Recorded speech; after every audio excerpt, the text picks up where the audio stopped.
Single case ऐसा नहीं है जिसमें कोई ये कह दे कि मैं सही था या मेरे साथ कोई गलत हो गया। अब केस होगा अभी तुरंत, और आप मत उठाना, दूसरा भी ले गया तो आपके ऊपर केस होगा। मैंने ये बोला कि यहाँ कैमरा लगा हुआ है, जो भी ले जाएगा कोई दूसरा तो उसकी फोटो आएगी, मेरे ऊपर केस। अरे बोझा कटरी जना बिन शिकायत करी जना बाका बजे को मई एक दिन ऐसी घटनाएं होती हैं। और अभी मैं बाहर रहता हूं ज्यादातर, आपने देखा होगा पूरे नीट के मामले में पूरे देश और दुनिया में मामला जो चल रहा है, तो हम लोग किसी प्रकार की राजनीति नहीं करना चाहते, न हमें इन चीजों से मतलब है। लेकिन आज जब मैं गांव आया तो ग्रामीणों ने चिल्ला चिल्ला के कह रहे हैं कि यहाँ की एक फॉरेस्टर है सरोज कुमारी, और जिसका इस प्रकार का तांडव है इस गांव के अंदर कि कोई गलती से भी एक बकरी चली जाती है तो उसको मुकदमे की धमकी दी जाती है। हमारे कितने बुजुर्ग सीनियर आदमी हैं, कभी जीवन में इन्होंने कोई गलत काम नहीं की, इनको भी थाने में बंद कराने की धमकी दी है। और पूरा गांव चिल्ला चिल्ला के कह रहा। तो मैं पूछना चाह रहा हूँ कि भाई कोई अब कांस्टेबल के लिए कोई कहे साहब इस कांस्टेबल को इस चौकी से यहाँ लगा दिया जाए, क्या क्या ऐसा स्वार्थ है?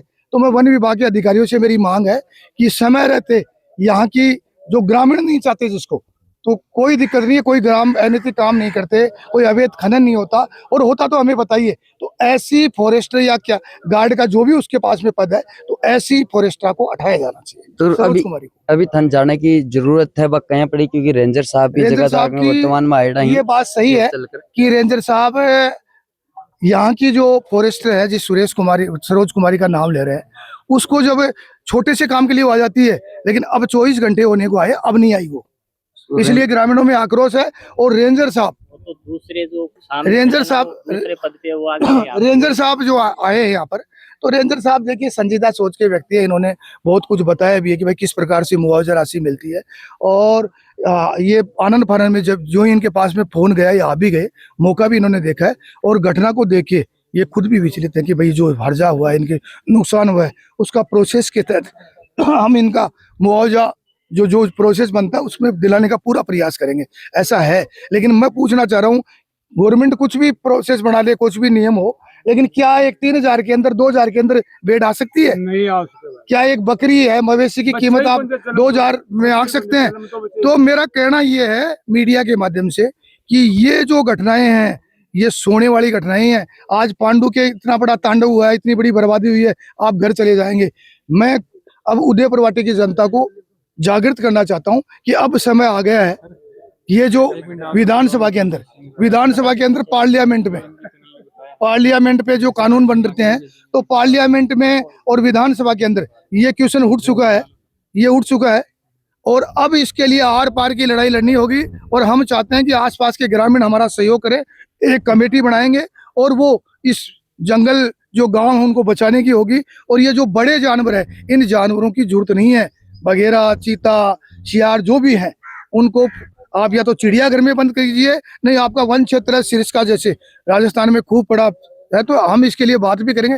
पहले भी मेरी केसी मीणा जी से बात हुई जो आज बहुत बड़े पद पे है, उन्होंने भी कहा था और बुलाया भी था ग्रामीणों को। तो हम अब जयपुर के अंदर आर पार की लड़ाई लड़ेंगे और यहाँ जो हमारे ग्रामीण हैं उन सब लोगों को एकजुट करेंगे और अब गांव बचाओ आंदोलन शुरू करेंगे, तभी जाके रुकेगा। इसलिए मैं सभी से कहना चाह रहा हूँ कि आज ये जो पांडु के जो एक हादसा हुआ है, इस हादसे को लेकर सारे सचेत हो जाए और सब लोग एक मंच पे आके और इसमें पुरजोर तरीके से इस उदयपुर वाटी के अंदर एक मुहिम चलाइए।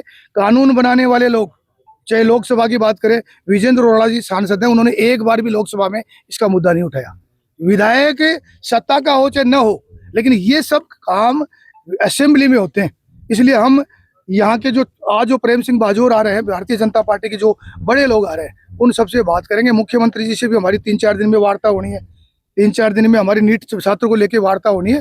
तो मुख्यमंत्री जी से भी हम बात करेंगे कि साहब हमारे क्षेत्र में सबसे बड़ी कोई समस्या है तो वो इन जंगली जानवरों की है, जिससे आतंकित हैं। हमारे फॉरेस्टर विभाग के छोटे छोटे जो बेचारे कहीं कोई छोटा से काम के लिए अगर एक बरोटी लेके आते हैं तो उसके मुकदमे लगाए दिए जाते हैं, और ये जानवर जो नुकसान करते हैं उसमें जो स्थानीय जो फॉरेस्टर है वो तानाशाही करते हैं। इसलिए यहाँ पर जो तांडव है, मैं कह रहा हूँ कि यहाँ के थानेदार का तांडव नहीं होगा, लेकिन यहाँ की एक फॉरेस्टर को इस प्रकार से डरा रखा है इन ग्रामीणों को। अब ये कर्मचारी है स्टाफ के, इनके स्टाफ के कर्मचारी भी बेचारे बोलते हैं, लेकिन कहते हैं कि साहब हमारी नौकरी को खतरा आ जाएगा। तो यहाँ इस तरीके की देवताओं के काम करते हैं। अगर एक भैरू जी महाराज हमारा आराध्य देव है 20 गाँव का, यहाँ अगर कोई गलती से भी कोई ट्रैक्टर चला दे तो फॉरेस्टर मुकदमे की धमकी देती है। तो मैं कह रहा हूँ कि फॉरेस्टर बड़ा है या फिर यहाँ का थानेदार बड़ा है, तो वन विभाग के अधिकारियों को चाहिए कि इस प्रकार की गांव में सामंजस्य की भावना रखे, और कोई भी अधिकारी, कोई कर्मचारी को ये अधिकार नहीं है कि वो गांव से ऊपर जाके बात करे। सर फॉरेस्टर पे अभी आरोप है, वो लगा रहे हैं बराबर। देखो, जिसका जो चार्टर ऑफ ड्यूटी है, यदि वन क्षेत्रों में अवैध चीज नहीं होनी चाहिए तो वो रोकेंगे। राज जैसे गांव का जो फॉरेस्ट का एरिया है वो उसकी ड्यूटी है, उसके अंदर कोई भी अवैध काम नहीं होने देंगे। कोई भी ग्रामीण, मेरे पास तो ये फर्स्ट टाइम ऐसे बता रहे हैं कि ऐसी शिकायत, ऐसा कोई भी इश्यू है ही नहीं। सेकंड, जैसे यहाँ पे ये कह रहे हैं कि वो पहुंचे नहीं, जो वनपाल यहाँ का है वो नवीन कुमार, वो तो यहीं पे, इनके बीच में काफी समय से यहीं पे मौजूद है। अब जो आदमी जिसका यहाँ ड्यूटी नहीं है वो क्यों आएगा भाई? उससे जो उसका जो फॉरेस्टर वो तो आ गया है। रहा सवाल, ऐसा सिंगल केस ऐसा नहीं है जिसमें कोई ये कह दे कि मैं सही था या मेरे साथ कोई गलत हो गया। अब तक हमारे पास ऐसी कोई शिकायत नहीं है। आज हम यहाँ हैं तो हमें ये चीजें बताई जा रही हैं। भाई अगर ये था तो कभी बताते आप मेरे को। ये मैं पूरे गांव वालों से ये पूछना चाहता हूँ कि फॉरेस्ट क्षेत्रों के अंदर क्या अवैध गतिविधियां रोकना फॉरेस्टर की ड्यूटी नहीं है क्या? वो तो रोकेगा। आज तक अगर किसी भी गांव के आदमी ने ये बताया हो कि भाई मेरे साथ ये समस्या हुई थी, यदि उसने मुझे कॉल भी किया है और मैं अगर उस पर एक्शन नहीं लेता हूं तो वो मुझे बता दे कि मैंने कॉल किया था और आपने कोई कार्रवाई नहीं की। मैं तो पूरे गांव से ही पूछ रहा हूँ। और रहा सवाल, देखो जो वन्य जीवों का विचरण है, वन्य जीवों का विचरण मैंने बता दिया कि भाई देखो, थोड़ा बहुत तो गाँव के लोगों को थोड़ी सी तो, जैसे चराई वगैरह जो डीप क्षेत्र है वहाँ पे नहीं होनी चाहिए। रहा सवाल, इन्होंने बताया कि मुकदमों की धमकी देते हैं। पिछले 1 साल में अवैध चराई का, इनको ये भी पूछो कि एक भी मुकदमा कटा है क्या किसी के खिलाफ? कोई ऐसा है क्या जो ये बता सकता है कि भाई एक भी FIR कटी है?